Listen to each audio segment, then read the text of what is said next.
हम लोग क्लास 10 के मैथ्स के काफी महत्वपूर्ण 30 वीवीआई ऑब्जर्व क्वेश्चन को बताएंगे। ये पूरे प्रश्न जो है ना पूरे गणित का निचोड़ प्रश्न है, इसलिए जो है ना एक क्वेश्चन को याद कर लीजिएगा दोस्तों, जो आपका 2028 के बोर्ड परीक्षा के लिए रामबाण साबित हो सकता है। इसलिए एक क्वेश्चन को कंसंट्रेट होकर ध्यानपूर्वक याद करते हुए जाना, क्योंकि ये सभी प्रश्न जो है 100% 2028 के बोर्ड परीक्षा में आएगा ही आएगा। अगर आप सभी प्रश्नों को अच्छी तरह से कंसंट्रेट होकर वीडियो को बिना स्किप किए शुरू से लेकर आखिरी तक देख लेते हैं ना, तो ये सभी प्रश्न आएगा ही। और दोस्तों जो भी विद्यार्थी हमारे व्हाट्सएप ग्रुप में नहीं जुड़े हैं ना, तो ये मेरा व्हाट्सएप नंबर है 6206076569। ठीक है, इस नंबर को सेव कीजिए। आप सेव करके जो है आप हमें हेलो कीजिए, आपको जो है अभी तुरंत ऐड कर देंगे, क्योंकि आप जो है हमारे साथ व्हाट्सएप ग्रुप में रहते हैं, तो आप जो है ना हमेशा हमसे अपडेट रहिएगा। ठीक है, तो आप जो है ना इस नंबर को सेव कर लीजिए और जो है ना आप दोस्तों हेलो कीजिए, आपको व्हाट्सएप ग्रुप में तुरंत ऐड कर देंगे, क्योंकि वहाँ पे जो है ना ऑनलाइन टेस्ट लिया जाता है सारा स्टूडेंट का, और ऑनलाइन टेस्ट का जो विनर होता है उसको फ्री में मोबाइल रिचार्ज कर दिया जाता है। ठीक है, कराया जाता है। तो आप इस वीडियो को शुरू से लेकर आखिरी तक देखिएगा दोस्तों, एक भी क्वेश्चन को स्किप नहीं करना है, ये मेरा गारंटी है। हम कोशिश करेंगे कि आपका क्लास में जो है ना सारा प्रश्न याद हो जाए। तो फ्रेंड फटाफट से वीडियो को लाइक कर दीजिएगा, चैनल पर नए हैं ना तो प्लीज दोस्तों चैनल को सब्सक्राइब कर लीजिएगा। ठीक है, तो चलिए शुरू करते हैं यहाँ पे आज के पहले नंबर प्रश्न से। तो फ्रेंड प्रश्न को देखिएगा कि पाई एक संख्या है, काफी महत्वपूर्ण है। ये प्रश्न जो ना बोर्ड परीक्षा में काफी बार पूछा जा चुका है और इस बार भी 100% आएगा ही आएगा। और इस प्रश्न को अच्छी तरह से याद कर लीजिएगा दोस्तों। देखिएगा पाई जो होता है ना, पाई एक प्रकार का अपरिमेय संख्या होती है, यानी कि यहाँ पे बी वाला ऑप्शन जो है ना बिल्कुल ही करेक्ट आंसर हो जाएगा। और दोस्तों पाई का मान जो होता है ना 22/7, 22/7 यह एक प्रकार का परिमेय संख्या होती है, लेकिन पाई एक प्रकार का क्या होती है, अपरिमेय संख्या होती है। इसे आप लोग को याद रखना है। और दोस्तों पाई का मान और एक होता है पॉइंट में 3.14 भी जो है एक प्रकार का परिमेय संख्या होती है, और 22/7 भी एक प्रकार का परिमेय संख्या होती है, लेकिन जो पाई होते हैं ना, पाई एक प्रकार का अपरिमेय संख्या होती है। ये प्रश्न बहुत ही महत्वपूर्ण है। अब चलिए फ्रेंड देखते हैं यहाँ पे अगला प्रश्न है। तो फ्रेंड देखिएगा दूसरा प्रश्न भी बहुत ही महत्वपूर्ण है आपके परीक्षा के लिए। यदि 4 sin² थीटा बराबर 3 हो तो थीटा का मान ज्ञात करना है, बहुत ही महत्वपूर्ण है। तो फ्रेंड यहाँ पे हम लोग क्या करेंगे कि 4 को जो है 3 की तरफ भेज देंगे, तो यहाँ पे sin² थीटा बराबर कितना हो जाएगा, 3/4 हो जाएगा। और यहाँ पे हम लोग क्या करेंगे कि sin² मतलब sin थीटा को ऐसे छोड़ देंगे, स्क्वायर को जो है राइट साइड में भेज देंगे, तो यहाँ पे 3/4 हो जाएगा। ठीक है, और यहाँ पे sin थीटा बराबर कितना हो जाएगा, देखिएगा दोस्तों जब हम लोग तोड़ेंगे √√ 3/4 है, तो यहाँ पे √3/√4 जो है ना 2 का इसका रूट होता है। ठीक है, और दोस्तों यहाँ पे आप लोगों को पता होगा जो ये √3 जो होता है ना sin 60° का मान होता है। ठीक है, sin 60° का मान कितना होता है, √3 होता है। तो sin से sin कैंसिल हो गया, तो यहाँ पे थीटा का मान कितना आ गया, 60° आ गया, जो कि यहाँ पे डी वाला ऑप्शन जो है ना बिल्कुल ही करेक्ट आंसर हो जाएगा। ये प्रश्न भी बहुत ही महत्वपूर्ण है आपके परीक्षा के लिए। और दोस्तों जो भी प्रश्न अगर आपको समझ में नहीं आता है ना, तो आप हमें हमारे व्हाट्सएप ग्रुप में जुड़िए, आप जो है हमसे डायरेक्ट संपर्क कर सकते हैं। ठीक है, अब चलिए फ्रेंड देखते हैं यहाँ पे अगला प्रश्न है। तो फ्रेंड देखिएगा तीसरा प्रश्न भी बहुत ही महत्वपूर्ण है कि किसी बेलन का व्यास जो है ना 28 सेंटीमीटर दिया हुआ है, तो इसकी ऊंचाई 20 सेंटीमीटर है। तो यहाँ पे आप लोग को बताने की बेलन का संपूर्ण पृष्ठ क्षेत्रफल क्या होगा। तो फ्रेंड यहाँ पे जो है ना डी का मान जो है 28 सेंटीमीटर दिया हुआ है, तो यहाँ पे डी बराबर 28 सेंटीमीटर हो जाएगा। ठीक है, तो यहाँ पे आपको आर का मान पूछ रहा है, तो आर का मान कैसे ज्ञात करेंगे, तो 28/2 हो जाएगा। ठीक है, तो यहाँ पे हम लोग काटेंगे तो 14×28 हो जाएगा। आर का मान कितना प्राप्त हो गया, 14 सेंटीमीटर, और इसकी ऊंचाई कितना दिया हुआ है, 20 सेंटीमीटर दिया हुआ ऊंचाई। ठीक है, तो फ्रेंड बेलन का जो संपूर्ण पृष्ठ क्षेत्रफल का जो फॉर्मूला होता है ना 2πr, यहाँ पे देखिएगा आप लोग फॉर्मूला को याद रखिएगा, 2πr × r+h होता है। ठीक है, इसी फॉर्मूला के अकॉर्डिंग इसको हम लोग सोल्व करेंगे। बेलन का संपूर्ण पृष्ठ क्षेत्रफल का फॉर्मूला क्या होता है, 2πr × r+h होता है। ठीक है, तो फ्रेंड यहाँ पे 2 × पाई का वैल्यू 22/7 होता है, तो 22/7 लिख देंगे। और यहाँ पे r यानी कि त्रिज्या कितना निकाले, 14 निकाले, 14 × यहाँ पे r की जगह 14 लिखेंगे +h। तो फ्रेंड h का मान यहाँ पे 20 है, जब इसको हम लोग सोल्व करेंगे तो 7 × 14 हो जाएगा। ठीक है, तो यहाँ पे 22 को 2 से गुना करेंगे तो 22 × 44 गुना, और यहाँ पे 2 गुना, और इसको जब हम लोग जोड़ेंगे दोनों को ऐड करेंगे तो 20 और 14 34 हो जाएगा। ठीक है, कितना होगा, 34। तो फ्रेंड 44 × 28 होता है, 28 × 34, जब 34 को 88 से गुना करना होता है, 44 गुना कितना होगा, 88 होगा। 88 को जब हम लोग दोस्तों 34 से गुना करेंगे ना, तो कितना प्राप्त होगा, 2992 प्राप्त होगा, 2992 सेंटीमीटर स्क्वायर। ठीक है, जो कि यहाँ पे बी वाला ऑप्शन भी दिया हुआ है, बी ऑप्शन जो है ना बिल्कुल ही करेक्ट आंसर हो जाएगा। ठीक है, आप लोग जो है ना प्रश्न का स्क्रीनशॉट भी ले सकते हैं, ताकि आपको जो है रिवीजन करने में बहुत ही सरल होगा। अब आइए फ्रेंड देखते हैं यहाँ पे चौथा प्रश्न, जो कि मोस्ट इंपोर्टेंट है। ये प्रश्न जो है आपके फाइनल मैट्रिक बोर्ड परीक्षा में इस तरह के प्रश्न बराबर पूछे जाते हैं। यहाँ पे आप लोग को बताना है कि 8 यहाँ पे 8 के पावर 0 × 2 के पावर 0 का मान कितना होगा। तो फ्रेंड दुनिया में कोई भी संख्या है, अगर उसके पावर 0 होता है ना, तो उसका मतलब 1 होता है। ठीक है, तो यहाँ पे देखिएगा 8 के पावर 0 का मतलब होता है 1 गुना, और 2 के पावर 0 का मतलब होता है 1, तो 1 को 1 से गुना करेंगे तो 1 प्राप्त होगा, जो कि यहाँ पे ए वाला ऑप्शन जो है ना बिल्कुल ही करेक्ट आंसर हो जाएगा। अब आइए दोस्तों देखते हैं यहाँ पे 5 नंबर प्रश्न भी बहुत ही महत्वपूर्ण है। ये भी प्रश्न जो है काफी बार पूछा जा चुका है। ध्यान से देखिएगा कि 1.34 को परिमेय संख्या के रूप में लिखे। तो फ्रेंड जो भी शांत दशमलव प्रसार होता है ना, तो उसको हम लोग इजिली परिमेय संख्या के रूप में लिख सकते हैं। जैसे कि यहाँ पे 1.34 यह एक प्रकार का दशमलव प्रसार, इसका क्या है, शांत है। तो हम लोग क्या करते हैं, इसका पॉइंट को उड़ा देंगे, इनके बदले में 1 आएगा और पॉइंट के बाद 2 होंगे तो 2 जीरो यहाँ पे बैठा देंगे। जब से हम लोग काटेंगे 2 से तो 50 गुना 100 हो जाएगा, 2 चौको 12, 2 साढ़े 14 यानी कि 67/50 इसका राइट आंसर हो जाएगा, जो कि यहाँ पे जो है ना डी वाला ऑप्शन बिल्कुल ही करेक्ट आंसर हो जाएगा। अब चलिए फ्रेंड देखते हैं यहाँ पे अगला प्रश्न है। तो फ्रेंड देखिएगा 6 नंबर प्रश्न भी बहुत ही महत्वपूर्ण है आपके फॉरेन मैट्रिक बोर्ड परीक्षा के लिए। देखिएगा ध्यान से प्रश्न क्या करा है कि समीकरण 2x + 3y = 5। तो यहाँ पे x का मान 1 दिया हुआ है, तो यहाँ पे आपसे पूछ रहा है कि y का मान कितना होगा। तो फ्रेंड यहाँ पे समीकरण कितना दिया हुआ, 2x + 3y = 5 दिया हुआ है। सिंपल है, तो यहाँ पे x की जगह कितना रखेंगे, 1 रखेंगे, तो 2 × 1 + 3y = 5 हो जाएगा। ठीक है, जब इसको हम लोग सोल्व करेंगे 2 को 1 से गुना करेंगे तो 2 प्राप्त होगा, प्लस 3y = 5। तो फ्रेंड यहाँ पे 2 प्लस में राइट साइड में जाएगा तो माइनस में हो जाएगा, तो 3y बराबर हो जाएगा 5 - 2। जब यहाँ पे 3y बराबर कितना हो गया, 5 में 2 घटाएंगे 3 होगा, इसलिए y का मान जो आ गया ना 3/3 यानी कि 1 आ गया, 3 का 3 हो जाएगा। ठीक है, मतलब 3 यहाँ पे y के साथ गुणा में था तो राइट साइड में जाएगा तो बट्टे हो जाएगा, तो 3/3 कहने का अर्थ 1, जो कि यहाँ पे बी वाला ऑप्शन जो है ना बिल्कुल ही करेक्ट आंसर हो जाएगा। अब आइए फ्रेंड देखिए यहाँ पे 7 नंबर प्रश्न भी बहुत ही महत्वपूर्ण है। देखिएगा कि त्रिभुज एबीसी का एक समकोण त्रिभुज है। ठीक है, मतलब त्रिभुज एबीसी का एक कोण क्या है, समकोण है, जिसमें कोण सी का मान 90 डिग्री है। तो यहाँ पे आपसे पूछ रहा है कि cos a + b का मान कितना होगा। तो चलिए हम लोग एक त्रिभुज बना लेते हैं। तो फ्रेंड ये आपका त्रिभुज हो गया। ठीक है, मतलब यहाँ पे कोण ए हो गया और यहाँ पे कोण से 90 डिग्री लेंगे, क्योंकि यहाँ पे मैथ में ही बोल दिया है कौन सी क्या होगा, 90 डिग्री होगा। और यहाँ पे ए बी, यहाँ पे क्या होगा, बी होगा। तो यहाँ पे आपको पूछ रहा है कि cos a + b का मान कितना होगा। चलिए इसको हम लोग सोल्व करते हैं, बहुत ही सरल प्रश्न है। ठीक है, इसको ध्यान से देखिएगा दोस्तों। हम लोग जानते हैं कि त्रिभुज के तीनों कोणों का कितना होता है, 90 मतलब 180 डिग्री होता है। तो यहाँ पे हो जाएगा कोण ए प्लस कोण बी प्लस कोण सी बराबर 180 डिग्री होता है त्रिभुज के तीनों कोणों का। ठीक है, तो यहाँ पे हम लोग क्या करेंगे कि a + b को यहीं पे रहने देंगे। ठीक है, एक काम करते हैं, मान पुट कर देते हैं पहले। कोण a + कोण b + कोण सी का मान 90 डिग्री है, तो 90 डिग्री लिख देंगे बराबर 180 डिग्री। ठीक है, तो फ्रेंड यहाँ पे कोण a + कोण b बराबर हो जाएगा 180 डिग्री - 90 डिग्री। ठीक है, तो यहाँ पे देखिएगा दोस्तों, कोण a + कोण बी बराबर कितना आ गया, 180 में जब 90 को माइनस करेंगे तो 90 डिग्री हो जाएगा। तो यहाँ पे कोण ए + कोण बी हम लोग क्या करेंगे कि दोनों मतलब जो है ना, यहाँ पे हम लोग क्या करेंगे कि कोण ए + कोण बी की जगह यहाँ पे cos a + b लिख देंगे। ठीक है, और यहाँ पे हम लोग जानते हैं कि ये जो है ना 90 डिग्री cos कितना डिग्री के मान पर होता है, तो वही आप लोग बताना, ये चीज आपको याद होना चाहिए। तो फ्रेंड ये cos 90 डिग्री जो है ना, cos 90 डिग्री का मान कितना होता है, 1 होता है, जो कि यहाँ पे जो है ना cos 90 डिग्री का मान कितना होगा, 1 होगा, जो कि यहाँ पे बी वाला ऑप्शन जो है ना बिल्कुल सॉरी, यहाँ पे cos 90 डिग्री का मान बताना है। ठीक है, cos 90 डिग्री का मान कितना होता है, 0 होता है। ठीक है, तो यहाँ पे आप लोग याद रखिएगा दोस्तों, cos 90 डिग्री का मान कितना होता है, 0 होता है। सिंपल कॉन्सेप्ट यहाँ पे हम लोग यूज किया है। पहले क्या किया है कि त्रिभुज के तीनों कोणों का योग किए हैं और यहाँ पे कोण सी की जगह 90 डिग्री लिख दिया है, और कोण a + कोण b हमको ज्ञात करना है, a + b का मान कितना होगा। तो हम लोग 90 को जब राइट साइड में भेज देंगे तो यहाँ पे 180 में 90 घटेगा तो 90 आएगा, और यहाँ पे कोण a + कोण b दोनों ऐड होके 90 आना चाहिए। तो हम लोग यहाँ पे ऐसा करेंगे कि cos 90 डिग्री का जो मान होता है कितना होता है, 0 डिग्री होता है। ठीक है, तो हम लोग क्या किए कि कोण मतलब a और कोण a + कोण b की जगह क्या लिखे, cos a लिखे। ठीक है, तो cos a + b बराबर कितना हो गया, 90 डिग्री हो गया। ठीक है, और 90 डिग्री का मान कितना होता है, 0 होता है, जो कि यहाँ पे ए वाला ऑप्शन जो है ना बिल्कुल ही करेक्ट आंसर हो जाएगा। अब आइए दोस्तों देखते हैं यहाँ पे 8 नंबर प्रश्न भी बहुत ही महत्वपूर्ण है, और इस तरह के प्रश्न भी आपके फॉरेन मैट्रिक बोर्ड परीक्षा में बराबर पूछे जाते हैं कि 144 के अभाज्य गुणनखंड में 2 का घात है। ठीक है, तो सबसे पहले यहाँ पे 144 का अभाज्य गुणनखंड करेंगे। ठीक है, एलसीएम करेंगे, तो एलसीएम को सबको आता ही होगा। तो यहाँ पे 2 × 7 = 14 हो जाएगा, 2 × 4 हो जाएगा, फिर 2 से जाएगा, 2 × 6 हो गया, 2 × 12 हो गया, फिर ये 2 से जाएगा, 18 × 36 हो गया, फिर 2 से जाएगा, 2 × 18 हो गया, और यहाँ पे 3 × 9 हो गया। तो यहाँ पे आपसे क्या पूछ रहा है कि 2 का घात है, यानी कि यहाँ पे 2 कितना बार है, 1 बार, 2 बार, 3 बार, 4 बार। तो 2 का घात कितना है, 4 है। तो ये आपका जो है ना ऑप्शन भी बिल्कुल करेक्ट आंसर हो जाएगा। ठीक है, बहुत ही महत्वपूर्ण ये प्रश्न आपके फॉरेन मैट्रिक बोर्ड परीक्षा के लिए। अब आइए फ्रेंड देखते हैं यहाँ पे 9 नंबर प्रश्न को ध्यान से देखिएगा, काफी महत्वपूर्ण है, ध्यान से देखिएगा, बहुत ही महत्वपूर्ण है कि 2 संख्याओं a और 18 का लसागु 36 तथा मसागु 2 है। तो यहाँ पे आपको पूछ रहा है कि a का मान क्या होगा। बहुत ही सिंपल प्रश्न है। तो फ्रेंड हम लोग जानते हैं कि 2 संख्याओं का मतलब a × b जो फॉर्मूला होता है ना, 2 संख्याओं का एलसीएम यानी कि एलसीएम a × b होता है इंटू एचसीएफ a × b के गुणनफल के बराबर होता है। ठीक है, मतलब 2 संख्याओं का गुणनफल बराबर क्या होता है, एलसीएम × एचसीएफ के गुणनफल के बराबर होता है। तो फ्रेंड यहाँ पे 2 संख्या, पहला संख्या का मान a दिया हुआ है और दूसरा संख्या यानी कि b का मान कितना दिया हुआ है, 18 दिया हुआ है। ठीक है, बराबर, और दोनों संख्याओं का एलसीएम कितना है, 36 है। तो यहाँ पे 36 लिख देंगे एलसीएम की जगह, और दोनों का यहाँ पे आपका म से कितना दिया हुआ, 2 दिया हुआ, तो 2 यहाँ पे लिख देंगे। जब इसको हम लोग सोल्व करेंगे तो a बराबर कितना हो जाएगा, 36 × 2/18 हो जाएगा। तो फ्रेंड इसको हम लोग काटेंगे तो 18 दूना 36 हो जाएगा, तो 2 दूना 4, a का मान कितना आ गया, 4 आ गया, जो कि यहाँ पे सी वाला ऑप्शन जो है ना बिल्कुल ही करेक्ट आंसर हो जाएगा।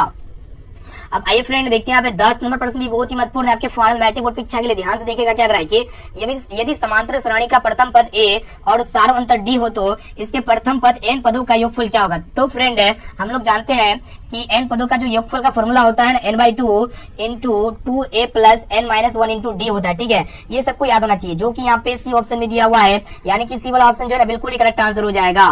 तो फ्रेंड यहाँ पे हम लोग क्लास 10 के मैथ्स के काफी महत्वपूर्ण है 30 मोस्ट विविंग ऑब्जर्व क्वेश्चन को बता रहे हैं। ये सभी प्रश्न जो है 2023 के फाइनल मैट्रिक बोर्ड परीक्षा में 100% गारंटी है, लड़ेगा ही लड़ेगा। इसलिए जो है वीडियो को कंसंट्रेट होकर शुरू से लेकर आखिरी तक एक एक क्वेश्चन को याद कर लेना है और आप लोग को लास्ट में बताना है कि 1 से 30 तक जो प्रश्न हम आपको समझाए ना, तो आप लोग को कितना प्रश्न का सही और सटीक है पूरा क्लियरली समझ में आया। ठीक है, और आप जो है ना, जो भी विद्यार्थी अभी तक हमारे व्हाट्सएप ग्रुप में नहीं जुड़े हैं, तो ये मेरा व्हाट्सएप नंबर है, इसमें आप जो है ना हाई हेलो कीजिए, आपको जो है ना व्हाट्सएप ग्रुप में जोड़ दिया जाएगा। ठीक है, और दोस्तों वीडियो को अभी तक आप लाइक नहीं किया ना, तो प्लीज दोस्तों जल्दी से वीडियो को लाइक कर दीजिए, क्योंकि वीडियो बनाने में जो है ना काफी मेहनत लगता है। ठीक है, तो वीडियो को तो जरूर लाइक कर दीजिएगा दोस्तों। वीडियो को लाइक करने के बाद जो है चैनल को भी सब्सक्राइब कर लीजिएगा। अब आइए फ्रेंड देखते हैं यहाँ पे 11 नंबर प्रश्न को देखिएगा क्या कराए कि 2 लगातार विषम संख्याओं का मौसा कितना होगा। तो फ्रेंड विषम संख्या जो होता है ना, 1 होता है 3 होता है। ठीक है, तो यहाँ पे 2 लगातार विषम संख्या बता रहे हैं, तो 1 और 3 हो जाएगा। तो 1 और 3 का मौसा आपको ज्ञात करना है, तो मौसा आपको सिंपली ज्ञात किया जाता है, सिंपल तरीका से ज्ञात कर सकते हैं। ठीक है, भाग भी दिखिए थोड़ा, तो यहाँ पे 1 या 3 हो जाएगा 3 बार में, तो आपका मौसम कितना आ गया, 1 आ गया, जो कि यहाँ पे ए वाला ऑप्शन जो है ना बिल्कुल ही करेक्ट आंसर हो जाएगा। 2 लगातार विषम संख्याओं का मौसम कितना होता है, 1 होता है। ऑप्शन नंबर ए जो है ना बिल्कुल ही करेक्ट आंसर हो जाएगा। अब आइए फ्रेंड देखते हैं यहाँ पे 12 नंबर प्रश्न को देखिएगा क्या कराए कि यहाँ पे आप लोग बताना है कि 8, 7, 12, 15, 10, 9, 11 की माध्यिका क्या होगा। तो फ्रेंड माध्यिका को निकालने के लिए जो भी संख्याएं होती है ना, जो सीरीज होता है, उसको सबसे पहले आरोही क्रम में सजाना पड़ता है। तो यहाँ पे सबसे छोटा कौन है, आरोही क्रम मतलब होता है घटते क्रम, मतलब बढ़ते क्रम छोटा से बड़ा। तो यहाँ पे सबसे छोटा कौन है, 7 है, उसके बाद 8 हो जाएगा, उसके बाद 9 हो जाएगा। ठीक है, उसके बाद यहाँ पे आपका 10 हो जाएगा, फिर 11 हो जाएगा, फिर यहाँ पे 12 हो जाएगा। ठीक है, 12 के बाद यहाँ पे आप कितना होगा, 15 होगा। ठीक है, कितना होगा, 15। तो हम लोग क्या करेंगे कि जो बीच का होता है ना, वही आपका माध्यिका होता है। तो बीच का कैसे एडजस्ट करेंगे, यहाँ से ये 3 को हो गया और इधर से पीछे तरफ से 3 को कवर हो गया, तो बीच में कितना बता 10 बचा, तो 10 ही क्या होगा, इसका माध्यिका होगा। ठीक है, जो कि यहाँ पे ए वाला ऑप्शन जो है ना बिल्कुल ही करेक्ट आंसर हो जाएगा। जब भी माध्यिका पूछे ना, तो आप उसे क्या कीजिएगा, उसे जो है ना आप क्या कीजिएगा कि मतलब आरोही क्रम में से जाएगा। ठीक है, आरोही क्रम में से आने के बाद यहाँ पे 1, 2, 3, 4, 5, 6, 7 विषम बार होने से जो बीच का होता है ना, वही मतलब माध्यिका होगा। ठीक है, अगर समबार होने से क्या करेंगे कि दोनों को जोड़ देंगे, दोनों के बीच का जोड़ देंगे, बटे 2 कर देंगे। ठीक है, इस तरह के प्रश्न भी आएगा, आपको बता देंगे, क्लियर हो जाएगा। ठीक है, अब आइए फ्रेंड देखते हैं यहाँ पे 13 नंबर प्रश्न भी बहुत ही महत्वपूर्ण है कि कोण थीटा निम्न में से किसके बराबर होता है। तो फ्रेंड कोण थीटा बराबर जो फॉर्मूला होता है ना, क्या होता है, कोस थीटा बटे साइन थीटा होता है। सिंपल फॉर्मूला है कोस थीटा बटे साइन थीटा। तो यहाँ पे बी में दिया हुआ है कोस थीटा बटे साइन थीटा, जो कि यहाँ पे बी वाला ऑप्शन जो है ना बिल्कुल ही करेक्ट आंसर हो जाएगा ना। इस प्रश्न को अच्छी तरह से याद कर लीजिएगा। अब आइए फ्रेंड देखते हैं यहाँ पे 14 नंबर प्रश्न को देखिएगा क्या कराए कि बहुपद y² - 6y + 8 का घात है। तो फ्रेंड जब भी कोई बहुपद रहेगा और आपसे पूछे घात क्या होगा, तो फ्रेंड बहुपद में जो हाईएस्ट पावर होता है ना, वही उसका घात होता है। तो सबसे हाईएस्ट पावर कितना है, 2 है। ठीक है, इस बहुपद का, तो इसलिए यहाँ पे इसका घात कितना हो जाएगा, 2 हो जाएगा। यहाँ पे ए वाला ऑप्शन जो है ना बिल्कुल ही करेक्ट आंसर हो जाएगा। अब आइए फ्रेंड देखते हैं 15 नंबर प्रश्न भी बहुत ही महत्वपूर्ण है, देखिएगा ध्यान से क्या कराए कि सेक स्क्वायर 45 डिग्री -2 का मान कितना है। काफी सिंपल प्रश्न है, तो चलिए इसको सोल्व करते हैं। तो फ्रेंड सेक 45 डिग्री का जो मान होता है ना, √2 होता है, और यहाँ पे स्क्वायर है तो स्क्वायर कर देंगे -2 बराबर, तो यहाँ पे स्क्वायर से रूट कैंसिल होकर 2 आएगा, 2 - 2 कहने का अर्थ 0। ठीक है, जो कि यहाँ पे बी वाला ऑप्शन जो है बिल्कुल ही करेक्ट आंसर हो जाएगा। बहुत ही महत्वपूर्ण प्रश्न है। अब आइए फ्रेंड देखते हैं यहाँ पे 16 नंबर प्रश्न, जो कि काफी महत्वपूर्ण है कि 2 पासे को एक साथ उछाले गए, दोनों पर एक ही संख्या आने की प्रायिकता क्या होगी। बहुत ही महत्वपूर्ण है। तो फ्रेंड इसके लिए फॉर्मूला होता है P बराबर जो फॉर्मूला होता है क्या होता है, NE/NS होता है। NE/NS के अकॉर्डिंग, इसी फॉर्मूला के अकॉर्डिंग इसको सोल्व करेंगे। ठीक है, एनी का मतलब होता है अनुकूल की संभावना, अनुकूल संभावना, और यहाँ पे कुल संभावना। ठीक है, तो चलिए इसको हम लोग सोल्व करते हैं। तो फ्रेंड जो पासा होता है ना, उसमें कितने फेस होते हैं, 6 फेस होते हैं, और 2 को पासा है ना, तो दोनों पासा में 6 फेस और इसमें 6 फेस, दोनों को गुना कर देंगे तो 6 से 36 हो जाएगा। तो कितना फेस हो गया, मतलब कुल संभावना कितना हो गया, 36 हो गया। और यहाँ पे एक फेस है ना, मतलब यहाँ पे क्या बोल रहा है कि दोनों पर एक ही संख्या आने की प्रायिकता कितना होगा। ठीक है, दोनों पर एक ही संख्या आने की प्रायिकता पूछ रहा है। अगर यहाँ पे 1 है, मतलब दूसरा पासा में भी 1 आ सकता है, दूसरा मतलब अगर पहला पासा में 2 आएगा तो दूसरा पासा में भी 2 आना चाहिए। 3 है, इसमें 3 आएगा तो इसमें भी 3 आना चाहिए, इसमें 4 आएगा तो इसमें भी 4 आना चाहिए, मतलब एक ही संख्या आना चाहिए दोनों में। ठीक है, ठीक है, तो मतलब दोनों संख्याओं में कितना फेस है, तो 6 फेस है। तो यहाँ पे 6 से भाग कर दीजिए, 6 का 6, 6 36, 1/6 इसका राइट आंसर हो जाएगा। ठीक है, ऑप्शन सी बिल्कुल ही करेक्ट आंसर हो जाएगा ना। अब चलिए फ्रेंड देखते हैं यहाँ पे अगला प्रश्न, जो कि काफी महत्वपूर्ण है। देखिएगा फ्रेंड, प्रश्न ये है कि बाह्य बिंदु से वृत्त पर खींची गई स्पर्श रेखाओं की लंबाई कितना होगा। मान लिया वृत्त बना लेते हैं। ठीक है, ये सर्किल हो गया, तो बाह्य बिंदु से वृत्त पर खींची गई स्पर्श रेखाओं की मतलब लंबाई पूछ रहा है। ठीक है, संख्या नहीं बल्कि लंबाई पूछ रहा है। मतलब देखिएगा दोस्तों, ये बाह्य बिंदु है और वृत्त पर स्पर्श रेखा पड़ रहा है। ठीक है, तो यहाँ से यहाँ तक की दूरी और यहाँ से दोनों की दूरी आप लोग को बताना है। तो फ्रेंड यहाँ से यहाँ तक की दूरी और यहाँ से यहाँ तक की दूरी कितना होगा, दोनों समान होगा, ठीक है, दोनों की लंबाई क्या होगा, समान होगा, जो कि यहाँ पे बी वाला ऑप्शन जो है बिल्कुल ही करेक्ट आंसर हो जाएगा। अब आई फ्रेंड देखते हैं यहाँ पे 18 नंबर प्रश्न भी बहुत ही महत्वपूर्ण है कि 12 मीटर ऊंचे भूमि की जमीन पर खड़ी, मतलब यहाँ पे आप लोग बता रहे हैं कि 12 मीटर ऊंचे खंबे की जमीन पर रही छाया की लंबाई जो है 4√3 है, तो सूर्य का उन्नयन कोण क्या होगा, ठीक है। चलिए इसको हम सोल्व करते हैं। तो फ्रेंड यहाँ पे 12 मीटर ऊंचा खंबा पहले बना लेते हैं। ये आपका 12 मीटर ऊंचा खंबा हो गया, ठीक है।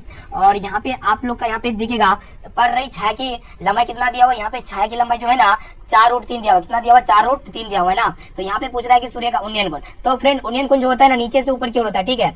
मतलब यहाँ पे आपको पूछ रहा है कि थीटा का मान क्या होगा, यानी कि सूर्य का उन्नयन कोण क्या होगा। तो फ्रेंड यहाँ पे हम लोग क्या देंगे, जो कि P/B हो जाएगा, P है और B पता है, ठीक है। तो हम लोग जानते हैं कि tan थीटा बराबर क्या होता है, P/B होता है, ठीक है। न्यून कोण के आमने समूह भुजा क्या होता है, P होता है, तो परपेंडिकुलर होता है। तो यहाँ पे P का मान कितना दिया, 12 दिया हुआ है, और यहाँ पे जो बेस है ना 4√3 है, ठीक है। P/B होता है, जब इसको हम लोग काटेंगे तो 4 12 हो जाएगा, 3 बार में, तो 3/√3। तो फ्रेंड यहाँ पे tan थीटा बराबर कितना आ रहा है, 3/√3 आ रहा है। तो यहाँ पे हम लोग क्या करेंगे, √3 का परिमेयकरण कर देंगे सिंपली, ठीक है। तो यहाँ पे जब हम लोग परिमेयकरण करेंगे तो ऊपर में कितना होगा, 3√3 हो जाएगा, बटे √3 गुना √3 कितना हो जाएगा, मतलब 3 हो जाएगा, ठीक है। 3 से 3 कैंसिल हो गया, तो आपका कितना बचा, √3 बचा। तो फ्रेंड यहाँ पे देखिएगा ध्यान से कि tan थीटा बराबर ये जो √3 जो है ना कितना डिग्री के मान पर होता है, ठीक है, वही आप लोग बताना है। तो देखिएगा दोस्तों कि tan कितना डिग्री के मान पर जो है ना मतलब √3 होता है, तो tan 60 डिग्री के मान पर कितना होता है, √3 होता है। तो tan 60 डिग्री हो जाएगा इक्वल, तो यहाँ पे tan थीटा से tan थीटा कैंसिल हो गया, तो थीटा का मान कितना आ गया, 60 डिग्री आ गया ना, जो कि यहाँ पे ए वाला ऑप्शन जो है ना बिल्कुल ही करेक्ट आंसर हो जाएगा, ठीक है। अगर आपको जो पर्सन समझ में नहीं आ रहा तो उस पर्सन को आप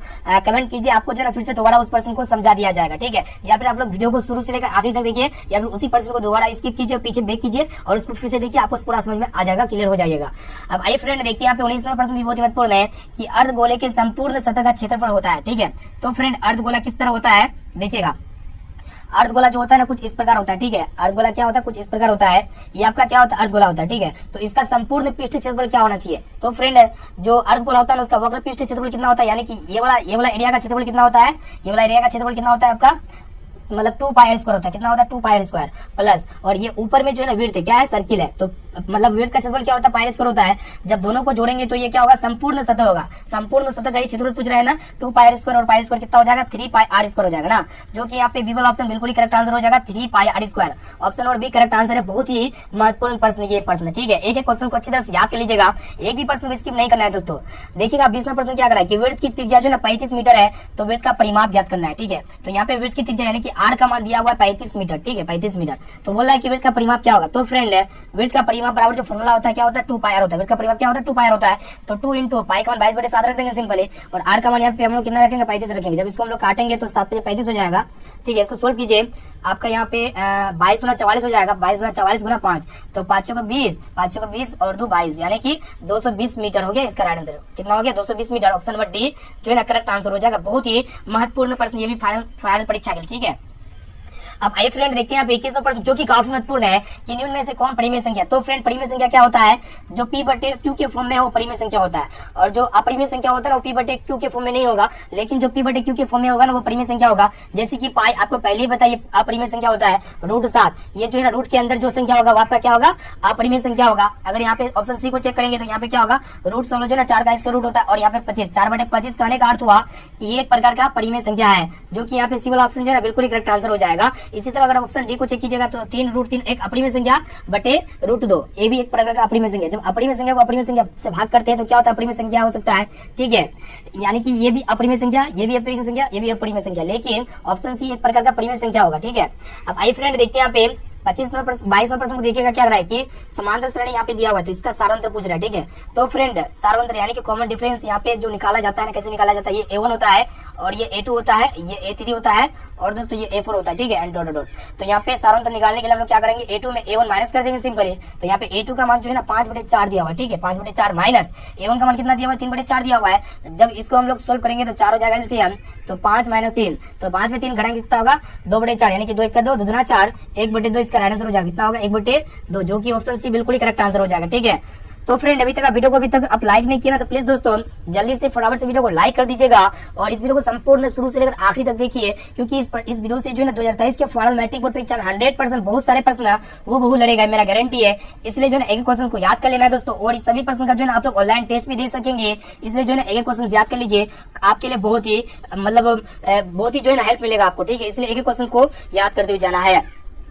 अब आइए दोस्तों देखते हैं 23% क्या कराएंगे। देखिए ध्यान से कि किसी घटना ए के लिए प्रायिकता ए, मतलब घटना ए की प्रायिकता प्लस घटना ई डैश की प्रायिकता, दोनों की प्रायिकता क्या होगा, मतलब कहने का अर्थ होता है जो प्रोबेबिलिटी इवेंट होता है ना plus probability E dash event का मान कितना होना चाहिए, यानी कि घटना होने की प्रायिकता प्लस घटना नहीं होने की प्रायिकता का जो ये जो होता है ना दोनों का योग कितना होता है, 1 होता है, ठीक है। जो कि यहाँ पे पीपल ऑप्शन जो है बिल्कुल ही करेक्ट आंसर हो जाएगा, ठीक है। अब चलिए दोस्तों देखते हैं यहाँ पे 24 नंबर प्रश्न को देखिएगा, जो की बहुत ही महत्वपूर्ण प्रश्न है और शानदार प्रश्न है कि दो समरूप त्रिभुज के क्षेत्रफलों का अनुपात जो है ना 16:81 दिया हुआ है। तो यहाँ पे भुजाओं का अनुपात पूछ रहा है, क्या पूछ रहा है, भुजाओं का अनुपात, ठीक है। तो बहुत ही सिंपल मेथड के द्वारा इसको बताते हैं। जब भी क्षेत्रफल का अनुपात दिया हुआ है तो भुजाओं का अनुपात पूछे तो आप लोग क्या कीजिएगा, दोनों पर रूट चढ़ा दीजिए, रूट 16 और यहाँ पे रूट 81, दोनों पर रूट चढ़ा दीजिएगा। तो 16 4 का इसका रूट होता है और 81 9 का इसका रूट होता है, यानी कि भुजाओं का अनुपात कितना आ गया, 4:9 आ गया, जो कि यहाँ पे सी वाला ऑप्शन जो है बिल्कुल ही करेक्ट आंसर हो जाएगा। अब आइए फ्रेंड देखते हैं यहाँ पे 25% देखिएगा क्या करा है कि 8 सेंटीमीटर भुजा वाले वर्ग का क्षेत्रफल ज्ञात करना है। किसका क्षेत्रफल ज्ञात करना है, वर्ग का क्षेत्रफल बराबर क्या होता है, भुजा स्क्वायर होता है। कितना होता है, भुजा स्क्वायर, यानी कि a का स्क्वायर। तो यहाँ पे a का मान कितना दिया हुआ है, 8 दिया हुआ है, ठीक है। तो यहाँ पे 8 का स्क्वायर हो जाएगा, कितना होगा 8 का स्क्वायर, 64 हो जाएगा, 64 सेंटीमीटर स्क्वायर, ठीक है। कितना होगा, 64 सेंटीमीटर स्क्वायर, जो कि यहाँ पे ए वाला ऑप्शन में दिया हुआ है, यानी कि ए वाला ऑप्शन जो है ना बिल्कुल ही करेक्ट आंसर हो जाएगा। मोस्ट इंपोर्टेंट ये प्रश्न है। अब आइए फ्रेंड देखते हैं 26 प्रश्न को देखिएगा क्या करा है कि दो पासों को एक साथ फेंका जाता है, दोनों पासों पर 5 आने की प्रायिकता क्या होगी। यहाँ पे बता दिया है कि दोनों पासों पर क्या आना चाहिए, 5 आना चाहिए, ठीक है। तो वही फॉर्मूला के अकॉर्डिंग इसको सोल्व करेंगे कि प्रोबेबिलिटी ऑफ इवेंट जो होता है ना ये NE बटे NS होता है, ठीक है। यानी कि मतलब कुल अनुकूल, यहाँ पे NE का मतलब क्या होता है, NE का मतलब होता है अनुकूल संभावना और यहाँ पे NS का मतलब क्या होता है, कुल संभावना, ठीक है। तो चलिए इसको हम सोल्व करते हैं। तो फ्रेंड दो पासा है, दोनों को एक साथ फेंका जाता है और दोनों पर कितना आना चाहिए, 5 आना चाहिए। दो पासा है तो इनकी कुल संभावना कितना होगा, 36 होगा। कितना होगा, 36, और दोनों पर कितना आना चाहिए, 5 आना चाहिए। एक पासा ये है, मतलब एक पासा में क्या क्या होता है, 1 होता है, 2 होता है, 3 होता है, 4 होता है, 5 होता है, 6 होता है। दूसरा पासा में भी ये सेम ही होगा, ठीक है। दोनों पासा में सेम होगा ना। तो यहाँ पे कह दिया है कि दोनों पर 5 आएगा, इसमें 5 आएगा और इसमें 5 आएगा, एक बार इसमें 5 आएगा और इसमें एक बार 5 आएगा। तो एक कितना हो गया, 2 हो गया, ठीक है। दोनों पर क्या आएगा, 5 आएगा ना, कितना बार आएगा, एक ही बार आएगा। तो यहाँ पे 1/36 इसका राइट आंसर हो जाएगा, जो कि बी वाला ऑप्शन जो है ना बिल्कुल ही करेक्ट आंसर हो जाएगा। अब आइए दोस्तों देखते हैं 27 में प्रश्न क्या करा है कि cosec 90 degree minus theta into sine 90 degree minus theta किसके बराबर होगा, ठीक है। तो friend cosec 90 degree minus theta जो होता है ना ये क्या होता है, सेक थीटा होता है, क्या होता है, sec theta into sine 90 degree minus theta क्या होता है, कोस थीटा होता है, ठीक है। तो सेक 90 मतलब sec theta into cos theta बराबर क्या होता है, 1 होता है, जो कि यहाँ पे ए वाला ऑप्शन जो है ना बिल्कुल ही करेक्ट आंसर हो जाएगा। अब आइए दोस्तों देखते हैं यहाँ पे 28 नंबर प्रश्न, जो कि मोस्ट इंपोर्टेंट है। किसी त्रिभुज में ABC के कोण है, तो यहाँ पे वो आपको बताना है कि साइन B प्लस C/2 का मान कितना होगा। यहाँ पे आपसे क्या पूछ रहा है कि साइन B प्लस C/2 का मान, इसका मान पूछ रहा है, ठीक है, इसका मान पूछ रहा है। तो इसका मान क्या होगा आप लोग को बता देना है, ठीक है। तो फ्रेंड देखिएगा हम लोग जानते हैं जो त्रिभुज होता है ना, त्रिभुज के तीनों कोणों का कितना होता है, 180 डिग्री होता है। ये A हो गया, ये B हो गया और ये C, तीनों कोण मिलकर कितना होना चाहिए, 180 डिग्री।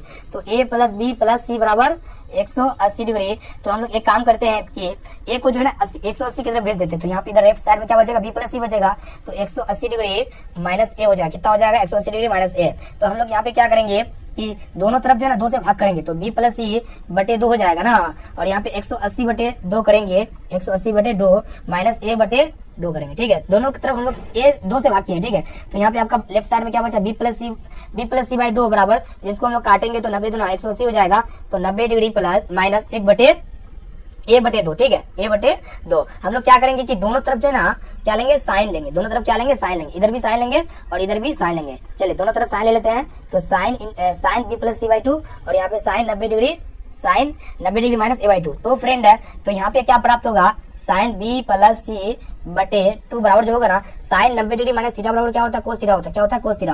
और यहाँ पे थीटा कितना, A बटे 2 है, तो कोस A बटे 2 ये हो गया right answer. Sine B plus C/2 क्या होगा, कोस A बटे 2 के बराबर होगा, ठीक है, कोस A बटे 2, जो कि यहाँ पे A वाला ऑप्शन में दिया हुआ, C वाला ऑप्शन में दिया हुआ है, यानी कि यहाँ पे C वाला ऑप्शन जो है बिल्कुल ही करेक्ट आंसर हो जाएगा। 30 नंबर प्रश्न भी बहुत ही महत्वपूर्ण है। यहाँ पे देखिएगा कि सेक 70 डिग्री इंटू को sine 20 degree plus cos 20 degree into cosec 70 degree का मान कितना होगा। बहुत ही सिंपल प्रश्न है। तो यहाँ पे हम लोग क्या करेंगे कि जो यहाँ पे साइन है ना इसको चेंज करेंगे और यहाँ पे कोस 20 डिग्री को चेंज करेंगे, ठीक है, दोनों को चेंज करेंगे। तो चलिए यहाँ पे हम लोग लिखते हैं, इसको लिख सकते हैं सेक 70 डिग्री इंटू साइन 20 डिग्री है, ठीक है। तो यहाँ पे हम लोग साइन 90 डिग्री में कितना घटाएंगे तो 20 डिग्री आएगा, तो 70 डिग्री घटाएंगे, ठीक है। प्लस या प्लस है तो प्लस दे दीजिए, कोस 20 डिग्री को चेंज करेंगे तो कोस 20 डिग्री ऐसे छोड़ दीजिए, मतलब कोस 20 डिग्री को लिख सकते हैं, कोस 90 डिग्री में 70 डिग्री घटा देंगे तो कोस 20 डिग्री प्राप्त हो जाएगा, इनटू कोसेक 70 डिग्री, कितना यहाँ पे कोसेक 70 डिग्री, ठीक है। क्लियर है। अब दोस्तों यहाँ पे देखिएगा कि साइन 70 डिग्री है ना, तो इसको ऐसे रहने दीजिए, कुछ मत कीजिए, मतलब सेक 70 degree into sine 90 degree minus 70 degree, तो साइन 90 डिग्री माइनस थीटा बराबर क्या होता है, कोस थीटा होता है, ठीक है। तो यहाँ पे आपका कोस थीटा का मान कितना है 70 डिग्री है, plus cos 90 degree minus theta, तो क्या होता है साइन थीटा होता है, साइन थीटा कितना है 70 डिग्री है, ठीक है। थीटा कितना है 70 डिग्री इंटू कोसेक थीटा, कितना है कोसेक थीटा, ठीक है। तो फ्रेंड यहाँ पे sec 70 degree into cos 70 degree का मान कितना होता है, sec theta into cos theta बराबर कितना होता है 1 होता है, प्लस और यहाँ पे sine theta into cosec theta बराबर कितना होता है 1 होता है। तो जब दोनों को ऐड करेंगे तो एक कितना होगा 2 होगा, कितना होगा 2, जो कि यहाँ पे डी वाला ऑप्शन जो है ना बिल्कुल ही करेक्ट आंसर हो जाएगा। बहुत ही महत्वपूर्ण प्रश्न आपके फाइनल मैट्रिक बोर्ड परीक्षा के लिए, एक ही क्वेश्चन को याद कर लीजिएगा, ठीक है, एक भी क्वेश्चन को स्किप नहीं करना है। चलिए देखते हैं 30वां प्रश्न क्या कराएगी, y इंटू 1/y प्लस 3 का मान कितना होगा। तो चलिए इसको हम लोग शानदार तरीके से सोल्व करते हैं। तो यहाँ पे y इंटू 1/y प्लस 3 का मान कितना होगा, तो इसको हम सोल्व करेंगे, y को 1 से गुना करेंगे तो कितना होगा y/y हो जाएगा, प्लस फिर y को 3 से गुना करेंगे तो 3y हो जाएगा, ठीक है। तो फ्रेंड यहाँ पे क्या होगा कि y से y कैंसिल हो जाएगा, तो बचेगा कितना, 1 बचेगा, 1 प्लस 3y, जो कि यहाँ पे बी वाला ऑप्शन जो है ना बिल्कुल ही करेक्ट आंसर हो जाएगा, ठीक है। तो फ्रेंड यहाँ पे हम लोग फाइनली जो है क्लास 10 के मैथ्स के काफी महत्वपूर्ण मोस्ट इंपोर्टेंट है 30 VBA क्वेश्चन बता चुके हैं। ये सही पर्सन जो है आपके फाइनल मैट्रिक बोर्ड परीक्षा में 100% आएगा, ठीक है। और जो भी विद्यार्थी अभी तक हमारे व्हाट्सएप ग्रुप में नहीं जुड़े हैं, तो ये मेरा व्हाट्सएप नंबर है 6206076569, ठीक है। इसमें आप हेलो कीजिए, आपको जो है तुरंत ऐड कर देंगे व्हाट्सएप ग्रुप में, और क्योंकि व्हाट्सएप ग्रुप में जो है डेली टेस्ट लगाया जाता है, ठीक है। और इनके साथ साथ आप लोग क्वेश्चन का आंसर क्या लगता है, इसका आंसर जो आप लोग हमें कमेंट करके बता दीजिएगा कि यदि ए और बी अभाज्य संख्या है तो ए और बी का लसागु कितना होगा। ये प्रश्न पिछले क्लास में पढ़ा चुके हैं, तो इसका आंसर क्या लगता है आप लोग फटाफट से जल्दी से हमें कमेंट करके बता दीजिए। और दोस्तों रिक्वेस्ट है कि जल्दी से वीडियो को लाइक कर दीजिए दोस्तों, और चैनल को सब्सक्राइब नहीं किया ना तो साथ में चैनल को भी सब्सक्राइब कर लीजिएगा, ठीक है। साथ में बेल आइकन आएगा, बेल आइकन को प्रेस करके जो है ना ऑल पर जरूर सेलेक्ट कर लीजिएगा, ठीक है। तो फ्रेंड फिर मिलते हैं जल्दी अगले वीडियो पे।